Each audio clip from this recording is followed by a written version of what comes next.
저희 교회는 여상하게 잘 지내고 있고 온 성도들이 또 어려운 질병에 고생하는 분 없이 여상하게 잘 지내고 있다는 보고를 여러분들에게 드립니다. 조금만 더 참으면 이 질병이 확산세가 꺾이게 될 것이다 이렇게 믿고 한 주간만 더 견뎌주시기를 부탁을 드리겠습니다.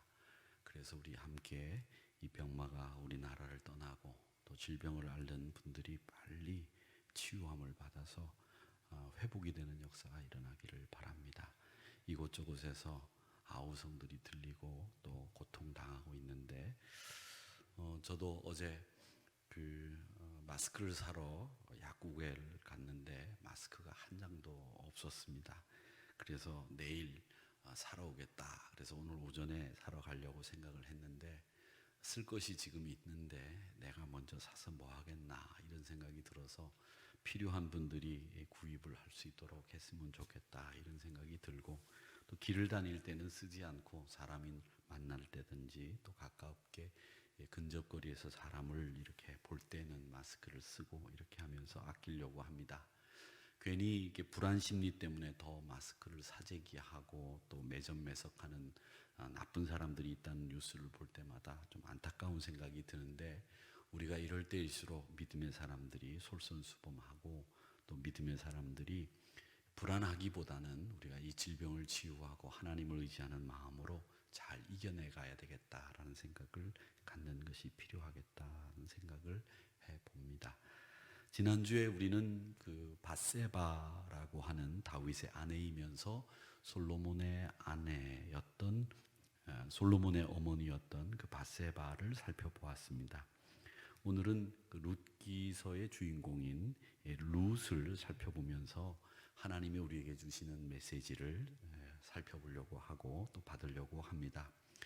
룻은 여러분이 잘 아시는 대로 구약 성경에 나오는 몇 안 되는 멋진 신앙 고백의 주인공이고요. 메시아 족보에 오른 이방 여인입니다. 모압 출신이라고 되어 있죠.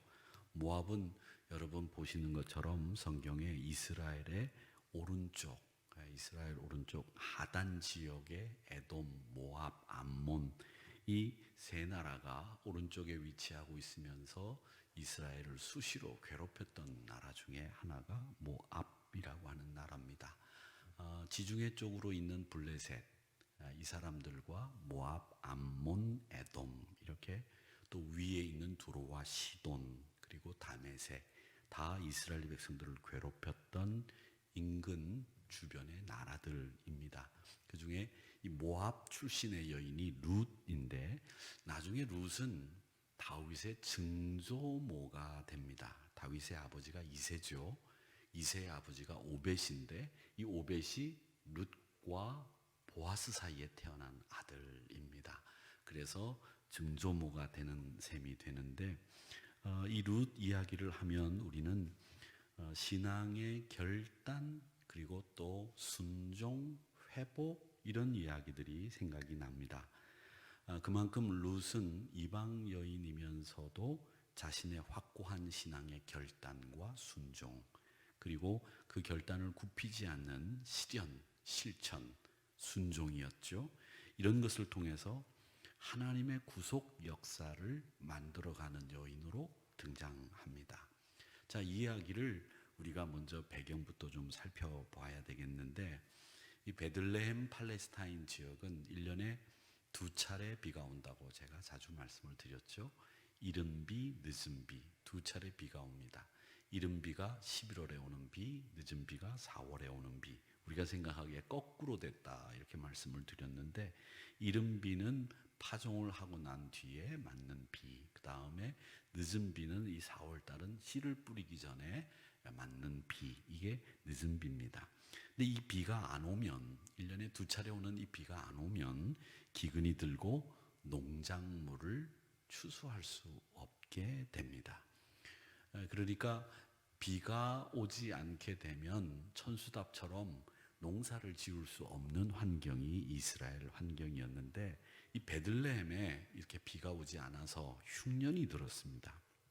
이 베들레헴은 예루살렘에서 아주 가까운 곳에 위치를 하고 있기 때문에 예루살렘이라고 해도 뭐 과언이 아닐 정도로 지금은 예루살렘에서 베들레헴이 보일 정도이지요. 그리고 지금은 이 팔레스타인 사람들의 거주 지역이고 이스라엘 내에서 기독교인들이 가장 많은 곳이 바로 이 베들레헴이라고 하는 곳입니다. 이곳에 사는 엘리멜렉이라고 하는 사람이 있었답니다. 근데 이 사람이 살고 있는 이 베들레헴에 비가 오지 않아서 이른 비 늦은 비 한 번만 안 와도 농작물을 수확할 수 없는데 비가 오지 않아서 흉년이 들었습니다. 그래서 이 엘리멜렉은 흉년에 더 이상 이 베들레헴에서의 삶을 견디지 못하고 가족을 데리고 모압이라고 하는 곳으로 이사를 갑니다.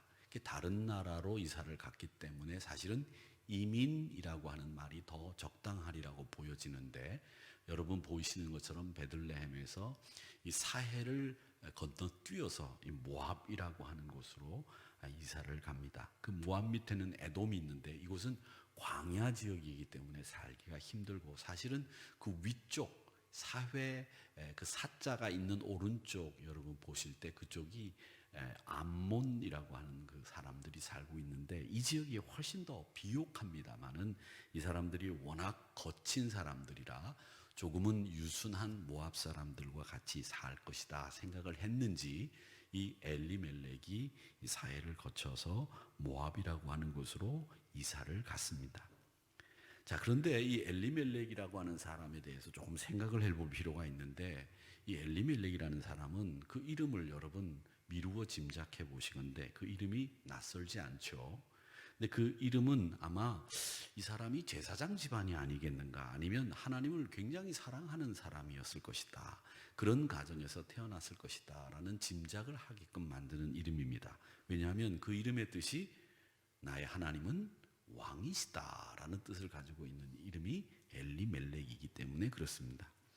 그런데 사실은 이 엘리멜렉이 그 이름처럼 하나님은 왕이시다라고 하는 그 이름과 같은 삶을 산 것 같아 보이지는 않습니다. 그는 정말 가치 있는 것에 자기의 마음을 두기보다는 세상적인 환경에 좌우되는, 그리고 세상적인 판단에 따라 움직이는 사람이라고 하는 것을 엿볼 수 있는 것이, 그가 흉년을 맞자마자 바로 베들레헴을 떠났기 때문입니다. 그가 살던 베들레헴은 후일 우리가 아는 것처럼 예수님이 태어나신 곳입니다. 그 베들레헴이라고 하는 이름이 가지고 있는 뜻을 여러분 알고 계시죠? 떡집이라고 하는 뜻입니다. 이 떡집이라고 하는 곳은 떡이 많지 않겠습니까? 떡이 많다는 말은 먹을 것이 많다는 뜻이고요, 육적인 양식뿐만 아니라 영적인 양식도 풍부하다라는 뜻의 지역이 베들레헴일 겁니다.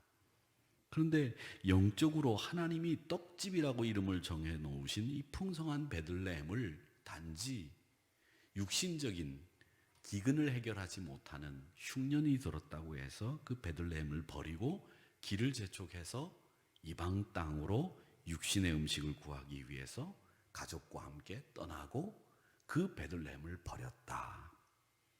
그것은 엘리멜렉이라고 하는 이름과는 걸맞지 않는 행동이었다라고 생각할 수 있습니다.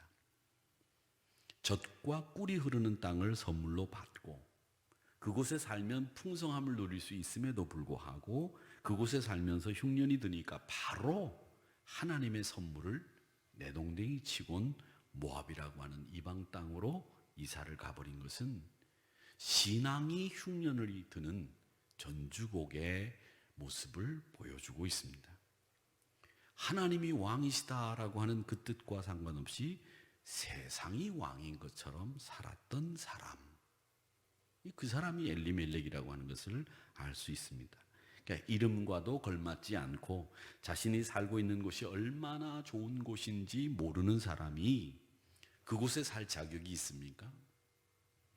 제가 시골에서 목회할 때 그분들은 도회지나 또 혹은 관광지에 많이 다녀보시지를 않았기 때문에 농사가 끝나고 난 뒤에 가을 거지가 끝나고 농한기에 갯돈들을 부어서 관광차를 빌려서 1년에 한 번 여행을 가는 것이 그분들에게는 여행의 다였습니다.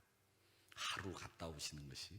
근데 교회에서 이제 막 이제 봉고차들을 막 사기 시작할 때 그 봉고차를 이제 교인들을 모시고 설악산이다, 뭐 온천이다 이런 데를 가보면 얼마나 좋아하시는지 몰라요. 그런데 그분들이 교회로 다시 돌아올 때, 우리 동네로 다시 돌아올 때 하시는 얘기가 있습니다. 꼭 하시는 얘기가, 아무리 좋아도 우리 집이 최고다, 이런 말들을 하십니다. 여러분도 마찬가지일 겁니다. 아무리 좋은 여행지라고 할지라도 떠날 때는 설레는 마음으로 떠나지만 며칠이 지나고 나면 집에 가고 싶은 마음이 생기고요. 그 집에 도착할 때쯤 이르면, 우리 동네가 눈에 보이면 우리 집이 제일 좋아, 우리 집이 최고야, 이런 생각이 드실 겁니다. 그런데 말이죠, 이 엘리멜렉은 우리 집이 얼마나 좋은지를 모르고 있었어요. 내가 살고 있는 땅, 내가 받은 하나님으로부터 젖과 꿀이 흐르는 이 가나안 땅이 얼마나 좋은 곳인지를 몰랐다는 겁니다. 왜 이렇게 자기가 살고 있는 땅을 좋은지 몰랐을까? 거기에는 이유가 있습니다. 룻기 1장 1절에 보면 뭐라고 돼 있느냐 하면, 그때가 사사들이 치리하던 때였다. 그 사사기의 연장선상에서 이 룻기를 볼 수 있다는 거죠. 이 사사기의 특징이 뭡니까? 바로 사사기의 특징은 자기의 옳은 소견대로 움직였던 때입니다. 하나님의 뜻과는 전혀 상관없이 자기의 소견대로 살았던 때, 그게 사사기 때의 모습입니다. 그러니까 이 사사시대를 우리는 정확하게 알 필요가 있는데, 이 사사시대는 여호수아가 죽고 사사 온니엘이 등장한 이후에 사울 왕이 왕위에 오르기 전까지 그 시대를 사사시대라고 이야기를 하는데, 약 350년 정도 기간을 사사시대라고 부릅니다. 그때의 특징이 뭐였느냐? 하나님의 뜻과는 상관없이 자기의 옳은 소견대로 살았던 때, 그때였다는 겁니다. 근데 이 엘리멜렉은 그때 그 사사시대의 시대적인 흐름과 크게 벗어나지 않는 그런 인물로 살았다라는 것을 알 수 있습니다. 자, 이런 시대의 가뭄을 피해서 모압까지 갔는데, 이 엘리멜렉과 두 아들이 갑자기 급사를 합니다. 무슨 연유에서 급사를 했는지 모르지만 두 아들과 엘리멜렉은 세상을 떠납니다. 아내와 며느리 둘을 두고. 엘리멜렉의 입장에서는, 아들들의 입장에서는 어머니와 아내를 두고 두 아들 모두가 세상을 떠납니다. 졸지 3명의 여성은 그야말로 과부가 된 거죠.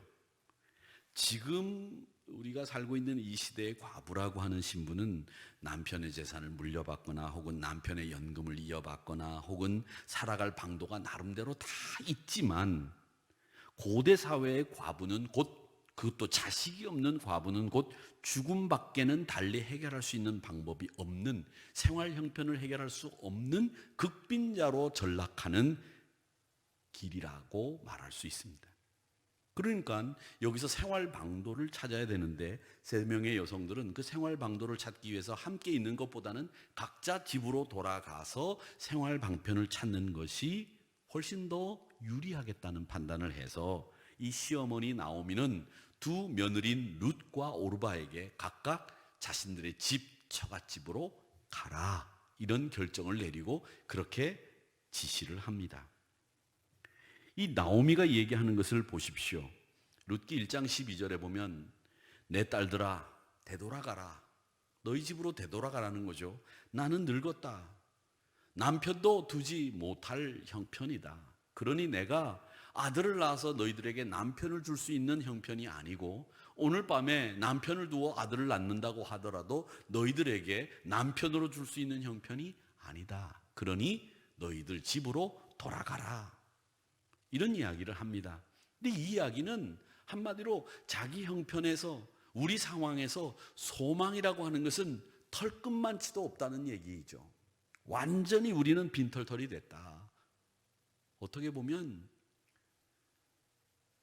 국가가 부채를 안고 부도를 선언하는 것과 똑같은 모습이죠.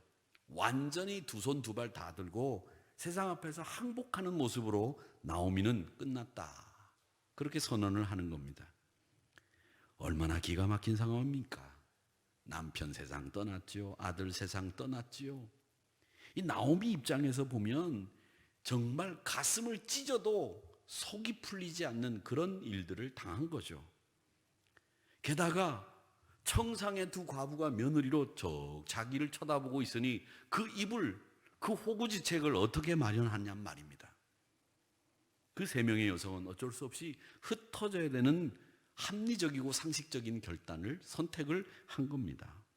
그런데 이 룻의 동서인 오르바라고 하는 며느리는 시어머니에게 울면서 입을 맞추고 자신의 집으로 돌아가는데, 이 룻은 끝까지 시어머니와 동행하겠다는 고집 아닌 고집을 피우는 겁니다. 그러면서 그 고집을, 자기의 고집을 신앙 안에서 표현한 말씀이 오늘 본문 1장 16절 17절의 말씀입니다. 같이 한번 읽어보겠는데 제가 읽겠습니다. 여러분들은 보시면서 한번 소리내서 읽어보시기 바랍니다. 굉장히 유명한 구약 성경의 신앙 고백이기 때문에 기억해 두시면 좋겠습니다. 룻이 이르되 내게 어머니를 떠나며 어머니를 따르지 말고 돌아가라 강권하지 마옵소서. 어머니께서 가시는 곳에 나도 가고 어머니께서 머무시는 곳에서 나도 머물겠나이다. 어머니의 백성이 나의 백성이 되고 어머니의 하나님이 나의 하나님이 되시리니 어머니께서 죽으시는 곳에서 나도 죽어 거기 묻힐 것이라. 만일 내가 죽는 일 외에 어머니를 떠나면 여호와께서 내게 벌을 내리시고 더 내리시기를 원하나이다 하는지라. 멋진 신앙의 고백이죠. 이 말씀을 보면 이 룻은 이미 여호와 신앙으로 철저히 무장하고 있음을 볼 수 있습니다. 자, 여기까지 이야기를 해놓고 우리는 이 룻기의 주제에 대해서 생각을 좀 해볼 필요가 있습니다. 룻기의 주제가 뭐냐? 룻과 같은 신앙을 칭찬하고 어머니를 버리고 자기 집으로 돌아간 오르바는 책망해야 된다는 이야기입니까? 뭐 그런 이야기는 아닐 거라고 여러분 짐작하실 겁니다. 나오미를 쫓아간 룻은 좋은 신앙의 소유자이고 나오미를 따르지 않았던 오르바는 나쁜 신앙의 소유자고 여호와 경외의 신앙이 없었던 사람이다. 물론 이 이야기는 틀린 이야기는 아닙니다만은 그것이 우리에게 주는 교훈이라고 보기에는 너무 허접하다라는 생각이 들죠. 아니면 또 이런 생각도 할 수 있습니다. 룻기를 계속 읽어 나가다 보면 이 룻이 보아스를 만나서 한순간에 신데렐라가 되는 느낌이 듭니다. 보아스라고 하는 백마탄 왕자 같은 사람을 만나서 단번에 그 인생이 뒤바뀌는 신데렐라. 유리구두는 아니지만 타작마당에서 그의 발치 이불을 들고 들어가 조용히 잠자리를 하는 이 룻이 결국 백마탄 왕자인 이 보아스를 만나는 이야기처럼 보이기도 합니다. 그래서 어떤 목사님은 그런 얘기를 하더라고요. 이 이야기를 보면 여자의 인생이라고 하는 것은 어떤 남자를 만나느냐에 따라서 달라질 수 있습니다.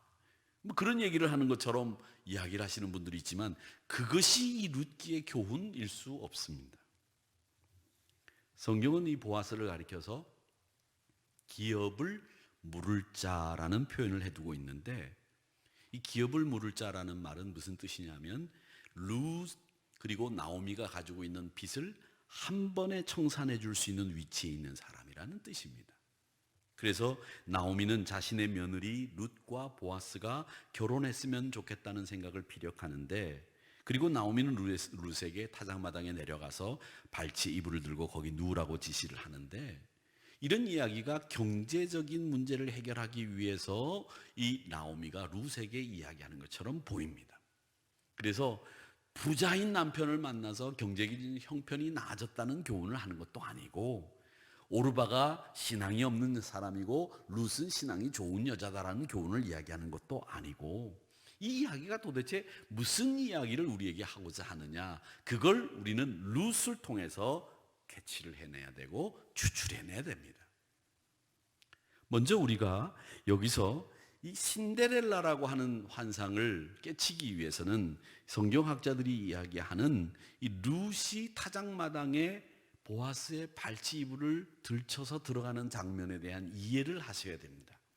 성경학자들은 이 발치 이불을 든다라고 하는 것이 성적인 관계를 암시하는 단어다 이렇게 이야기를 하고 그걸 가지고 논쟁을 벌입니다. 그런데 성경은 보아스는 정직하고 충직한 사람, 룻은 현숙한 여인으로 표현하고 있기 때문에 그 사람들이 그렇게 아무런 안면이나 인식이나 혹은 약조 없이 그런 일을 할 만한 사람들이 아니다라는 것이 성경의 전체적인 흐름에서 우리가 파악할 수 있는 내용입니다.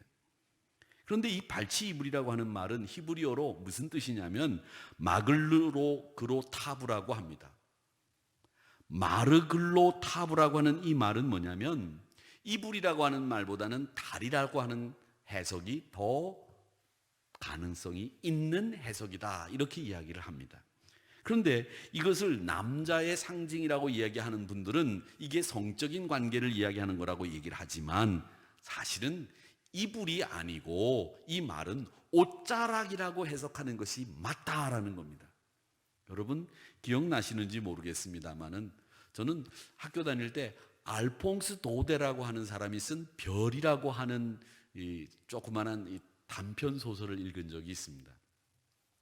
주인집 따님을 좋아하는 목동이 그 주인집 따님이 자기가 이 양을 치는 곳에 찾아와서 자기 어깨 기대서 이렇게 잠이 들 때 자기가 조용히 그 자기 옷으로 이렇게 덮어주면서 별이 내 가슴에 와서 머물렀다 뭐 이런 표현들 여러분 기억나시는지 모르겠습니다만은 그 알퐁스 도데의 그 별이라고 하는 소설에 나오는 것처럼 이슬이 내리는 추운 초저녁 밤 해가 질려 서늘한 기운이 돌 때 이 룻은 보아스 곁에 가서 앉았고 보아스는 그의 옷을 그녀의 어깨에 둘러주면서 다정하게 안고서 미래를 얘기했다 이렇게 보는 것이 발치 이불을 들고 그의 곁에 간 것으로 해석하는 것이 맞다 저는 그렇게 생각을 합니다.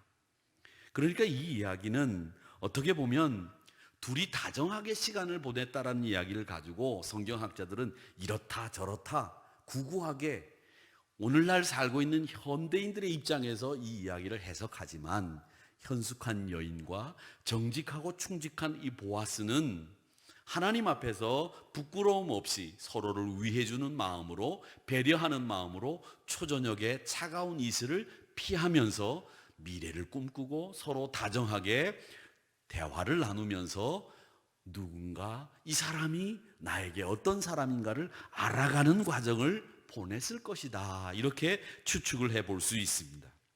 어쨌든 이 일로 룻을 신데렐라라고 얘기하는 사람도 있지만 사실은 이 룻이 우리에게 주고 있는 교훈은 2장 20절에 나오는 내용이 룻기가 우리에게 주는 메시지의 가장 중요한 포인트입니다. 흉년을 피해서 모압으로 이사를 간 엘리멜렉, 그리고 일시에 3명의 남자가 죽은 3명의 홀로 된 여성들만 남아있는 그 가정에 하나님이 어떻게 그 가정을 회복하고 그 가정을 이끌어 주시는지를 보여주는 그 룻기의 주제가 이 2장 20절에 딱 기록되어 있다는 겁니다. 이게 이 며느리에게 이야기하는 나오미의 이야기인데 이 나오미의 이야기 가운데 이 룻기가 우리에게 주려고 하는 메시지가 들어있는 겁니다. 그 2장 20절을 제가 읽어보겠습니다. 나오미가 자기 며느리에게 이르되 그가 여호와로부터 복받기를 원하노라. 그가 살아있는 자와 죽은 자에게 은혜 베풀기를 그치지 아니하는도다. 그렇게 이야기를 하고 또 그에게 이르되 그 사람은 우리와 가까우니 우리 기업을 물을 자 중에 하나이니라 하니라. 이 이야기는 사실은 보아스를 두고 하는 이야기입니다. 보아스는 여호와로부터 복을 받기를 원한다. 보아스는 살아있는 사람들과 죽은 사람들에게 은혜 베푸는 것을 그치지 않았던 인물이다. 이 이야기입니다. 그런데 이 나오미의 이 이야기에서 보아스를 이야기하는 것이 아니라 사실은 이 룻기의 주제는 우리 모두가 여호와로부터 복받기를 원하는, 그리고 살아있으나 죽으나 항상 하나님께로부터 은혜 베풀기를, 그가 은혜 베풀기를 사모하면서 그가 베풀어 주신 은혜는 우리에게 그치지 않는다라고 하는 것을 보여주시려고 하는 것이 바로 룻기의 주제입니다. 사랑하는 성도 여러분, 우리 하나님이 우리에게 복을 주시기 원하시는 분이다라고 하는 메시지, 우리 하나님이 우리에게 은혜를 베풀고자 원하시는 분이다라고 하는 메시지, 그걸 이 룻기서는 우리에게 나오미와 룻을 통해서 말씀하시고 있는 겁니다. 이 주제를 우리에게, 이 메시지를 우리에게 보여주시기 위해서 세 명의 여성이 홀로 된 여성으로, 아무것도 없는 그런 빈털터리의 여성으로 서로 흩어져가는 과정에서 신앙 고백이 터져 나오고, 신데렐라와 같이 신분이 갑자기 변하는 역사들이 일어나고, 거기에서 하나님의 구원의 섭리의 과정들이 메시아인 예수 그리스도로 이어지는 그 족보들이 나오고, 다윗의 증조모인 룻의 이야기가 사용되고 있다는 겁니다. 특히 이 룻기서는 정반대의 사람을 대조하면서 우리에게 하나님이 우리에게 복을 주시는 분이다라고 하는 것, 하나님이 우리를 회복시켜 주시는 분이다라고 하는 것을 보여주고 있는데, 그 정반대의 사람이 누구냐? 나오미와 룻이 아니라 사실은 엘리멜렉과 룻이 이 정반대의 사람으로 우리에게 등장하고 있다는 겁니다. 본문에 보면 엘리멜렉은 하나님은 나의 왕이시다라는 이름의 뜻을 가지고 있다고 제가 앞서 말씀을 드렸는데, 이 엘리멜렉은 사실은 한 개인을 상징하는 것이 아니라 이스라엘을 상징한다고 해도 됩니다. 그래서 엘리멜렉은 그 시대 자기 옳은 소견대로 살았던 이스라엘 사람들을 대변해주는 인물입니다. 그런 그가 베들레헴을 떠나서 이방 땅인 모압으로 갑니다. 하나님의 백성이라고 하는 사람들이 가족을 데리고 이스라엘 백성들이 되는 것을 포기하고 하나님의 백성이 되는 것을 포기하고 모압 사람이 되고 모압 땅의 이방 사람들과 같이 어울려 살려고 그곳으로 갑니다. 그 엘리멜렉을 통해서 하나님은 우리에게 물으시는 거예요. 너희들 정체가 도대체 뭐냐? 이걸 묻고 계시다는 겁니다. 여러분, 룻기가 우리에게 묻고 있습니다. 세 명의 홀로 된 여성들이 자신이 살 방도를 찾아서 움직이면서 우리에게 뭘 묻고 있느냐? 네가 도대체 누구냐? 이걸 묻고 계시다는 겁니다. 엘리멜렉은 바로 그 정점에 있는 인물입니다. 여러분, 우리의 정체성이 무엇인지를 알고 계십니까? 정체성이라고 하는 것은 내 본질입니다. 우리가 사는 세상에서 우리에게 요구하는 게 참 많죠. 좋은 남편이 되어라, 알뜰한 주부가 되라, 성실한 직장이 되라, 능력 있는 사람이 되라. 다양한 요구들이 우리에게 쏟아져 내려오고 있습니다. 세상은 그런 다양한 요구들을 우리에게 하고 있어요. 착한 사람이 되라, 능력 있는 사람이 되라, 똑똑한 사람이 되라, 공부 잘하는 사람이 되라. 우리가 지금까지 살면서 요구받았던 얼마나 다양한 요구들이 이 세상으로부터 우리에게 쏟아져 왔습니까? 여러분 다 받으셨을 거예요. 그런데 여기에 여러분 함정이 있다는 거 아십니까? 이 세상이 다양하게 요구하는 것들을 감당하면서 살다 보면 내가 누구인지라고 하는 생각보다는 내가 해야 되는 일들이 더 많아지면서 그 내가 하는 일들이 내가 돼 있는 양 생각하게 됩니다. 목사도 마찬가지입니다. 저도 마찬가지예요. 목사 아무개라고 하는 이름보다는 사실 하나님 앞에서 아무개, 이게 더 중요한 거예요.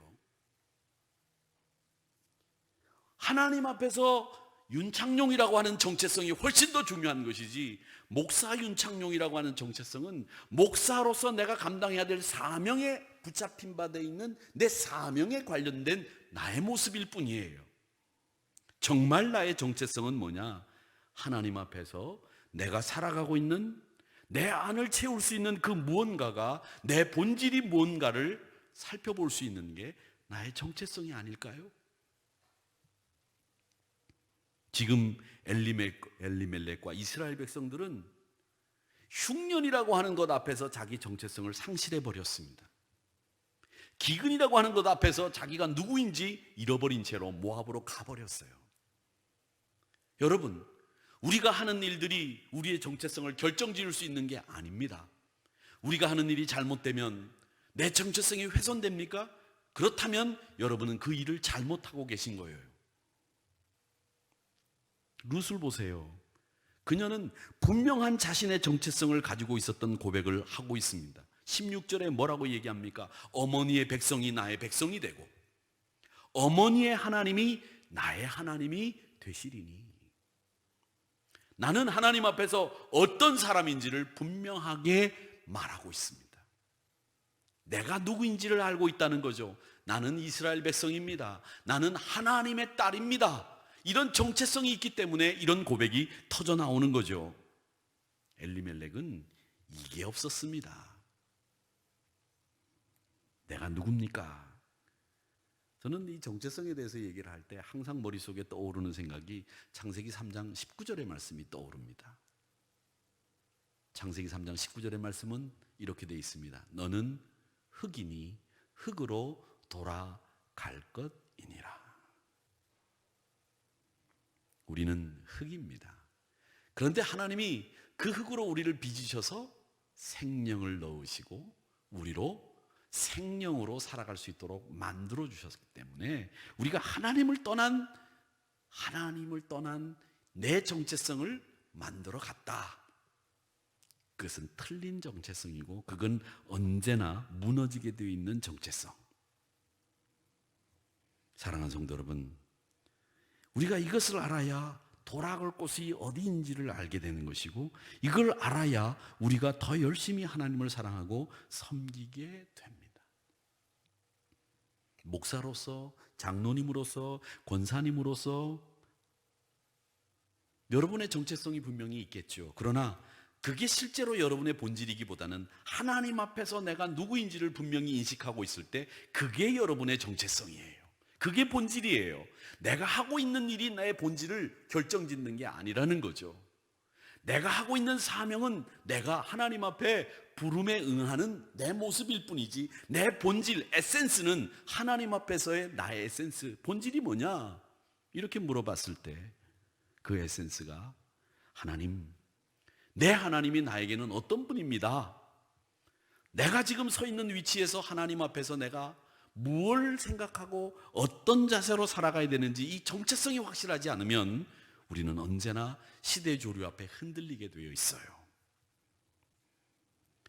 목사이기 때문에 여러분이 가지고 있는 사명이 있기 때문에 그 부름에 응하는 모습도 있어야 하지만 하나님 앞에서 내가 누구인지를 분명히 아는 나의 에센스, 본질, 그걸 찾아내야 됩니다. 그걸 신앙 안에서 제일 소중하게 생각해야 됩니다. 그걸 우리는 룻을 통해서 배우게 되는 거죠. 자, 하나 더 룻을 생각해 보는 것은 그녀의 결단력입니다. 룻기 3장 5절에 보면 룻이 시어머니에게 이렇게 이야기합니다. 어머니의 말씀대로 내가 다 행하리이다. 순종한다고 얘기를 하죠. 나오미가 아무리 적극적으로 일을 추진한다고 하더라도 룻의 순종이나 결단이 없으면 아무 소용 없습니다. 가끔 이 말씀을 생각하면서 저는 어떤 생각을 했느냐면 우리 학교 다닐 때 이제 방학을 맞이하면 이제 저희 때는 이제 방학책이라고 하는 걸 나눠줬어요. 그래서 방학책을 해와라. 그리고 일기를 써서 내라. 그리고 부족한 과목들을 이번 방학 기간 동안에 조금 더 열심히 해서 다음 학기 개학하기 전에 새 학기 전에 너희들 모자른 공부들을 충분히 해서 성적을 올리도록 해라. 선생님이 이제 이 방학할 때 그 종강할 때죠. 종강이라고 하는데 이제 그때 이제 말씀들을 쭉 하시면 집에 돌아와서 머리를 이렇게 싸매고 방학 동안에 계획표를 세웁니다. 보통 그 계획표는 동그랗게 하죠.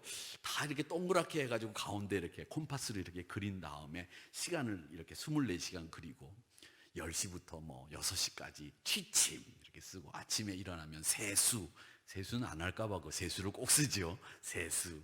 그리고 그 다음에 아침 공부. 그래가지고 그 아침 공부는 집중력이 제일 높을 때니까 영어, 수학 뭐 이런 거. 그 다음에 간식. 뭐 간식도 그 생활 계획표 안에다 다 넣죠. 뭐 세수, 간식 이런 거 다 넣고 난 뒤에 이제 공부하는 시간 넣어가지고 하루 생활 계획표를 탁 짜서 책상에다 탁 붙여 놓습니다. 그리고 내가 열심히 공부해야 되는 시간은 빨간색 색연필로 거기다가 이렇게 싹 칠해 놓죠. 아마 여러분 다 그런 거 해보셨을 거예요. 그렇게 한 2, 3일 할까요? 한 일주일 정도 지나서 시골에 있는 할머니네 집에 가자, 뭐 외삼촌 집에 가자. 그래서 이제 갔다 오고 난 뒤에 흐트러지기 시작하면 한 보름 정도 지나면 그 생활 계획표는 우리 머릿속에서 싹 지워지고 없습니다. 저는 이 말씀을 보면서 그 생각이 불현듯 나가지고 여러분들에게 말씀을 드리는 겁니다. 우리가 목표를 설정해 놓고 그 목표를 향해서 설정해 놓은 그 목표를 향해서 가지 못하면 꼭 이런 꼴을 되풀이하는 것과 똑같아지는 겁니다. 성경에도 보면 그런 일이 있어요. 남왕국 유다 왕국에 요아스라고 하는 왕이 있었거든요. 이 사람이 7살에 왕이 돼서 나이가 이제 약관의 나이라고 하죠. 한 24, 5 됐을 때 종교개혁을 일으켜요. 대대적으로 종교개혁을 일으켜서 남왕국을 바꾸려고 합니다. 바알 신당을 없애고 우상들을 타파하고 백성들을 하나님의 말씀으로 살자고 그렇게 권면하고 백성들을 이끌어가려고 합니다. 그런데 문제는 뭐냐? 그 백성들이 개혁에 동참하지를 않아요. 요시야는 혼자만 힘쓰다가 그만 주저앉고 맙니다. 결국 이 요시야가 죽자마자 이 남쪽 유다는 급격하게 쇠락하기 시작합니다. 결국 바벨론에게 멸망당하고 말죠. 저는 이 남왕국 유다에게 마지막 기회가 요시야 왕 때 왔었다 이렇게 봅니다. 그 마지막 기회, 요시야가 그렇게 힘쓰려고 했던 그 개혁의 주체 앞에서 온 백성들이 동참하는 모양만 보냈다고 한다면, 그런 결의만 보였다고 한다면 이 남왕국 유다는 달라졌을 거예요. 그런데 그 요시야의 개혁 의지는 뜨거웠고 하늘을 뚫는 것처럼 정말 무서울 정도의 개혁 의지를 가지고 있었지만 백성들은 그 개혁의 의지에 동참하지를 않았던 겁니다. 그런데 만약에 이 시어머니 나오미가 아무리 이 가정을 회복시키고 하나님의 말씀으로 이 가정을 지켜나가려고 애를 쓴다고 하더라도 룻이 동참하지 않으면 이건 끝이에요. 그런데 그 일에 룻이 열심을 냈습니다. 룻이 결단했습니다. 룻이 순종했습니다. 그것이 3장 5절의 말씀이에요. 어머니의 말씀대로 내가 다 행하리이다. 룻의 결단력이 결국 나오미의 가정을 회복시켰습니다. 메시아의 출현이 이루어질 가정을 엮어갔습니다. 하나님의 구원의 섭리를 날줄과 시줄로 엮어가게 만들었던 겁니다. 결국 우리는 이 말씀을 정리하자면 룻은 자신의 분명한 정체성으로 하나님은 우리에게 복을 주시는 분이라고 하는 사실을 말씀하시고 있습니다. 또 하나, 그녀의 결단력을 통해서 나오미의 가정이 회복되게 만들어 주시는 하나님의 뜨거운 능력을 보게 됩니다. 사랑하는 성도 여러분, 그래서 이 룻을 통해서 우리가 배우는 것은 결단력과 순종, 그리고 자신이 누구인가를 하나님 앞에서 분명하게 아는 확고한 정체성, 이게 우리에게 필요합니다. 내가 누구인지 그것을 모르면 신앙은 언제나 상황 앞에서, 현실 앞에서 흔들리게 돼 있어요. 내 직업이 정체성을 만들어내는 것이 아닙니다. 그것은 나의 사명이고 나의 부름이지, 내가 해야 될 일이지 내 정체성이 아닙니다. 하나님 앞에서 내가 누구냐라고 하는 것을 묻고 성실하고 정직하게 대답할 때 그 모습이 여러분의 정체성입니다. 만왕의 왕이신 하나님을 아버지로 모시고 사는 하나님의 자녀라고 하는 정체성, 왕 같은 제사장이요 택하신 족속이요 거룩한 나라라고 하는 나의 정체성, 그걸 여러분들이 이 룻기를 통해서 분명하게 가지고 계셔야 됩니다. 그리고 나는 지금 말씀 앞에서 정말 확고한 순종으로 내 결단력을 보여주고 있는지, 그런 신앙을 가지고 있는지를 여러분 생각해 보시기 바랍니다. 아니면 엘리멜렉처럼 이름도 멋진 이름을 가지고 있지만 그 이름에 걸맞지 않는 일을 저지르고 다니는 사람인지 한번 다시 나를 돌아보는 이 묵상의 시간이 오늘 이 저녁 시간 되기를 주님의 이름으로 축원합니다.